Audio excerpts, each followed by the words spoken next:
మెల్లగా తెల్లారిందో ఎలా, వెలుతురే తెచ్చేసిందో ఇలా, పోసి నవ్వులతో మెరిసే పసిపాపల్లా.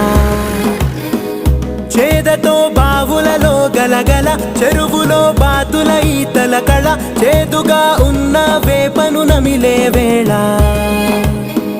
చుట్ట పొగ మంచుల్లో, చుట్టాల పిలుపుల్లో, మాటలే కలిపేస్తూ మనసారా మమతల్ని పండించి అందించు హృదయంలా. మంటలు ఆరే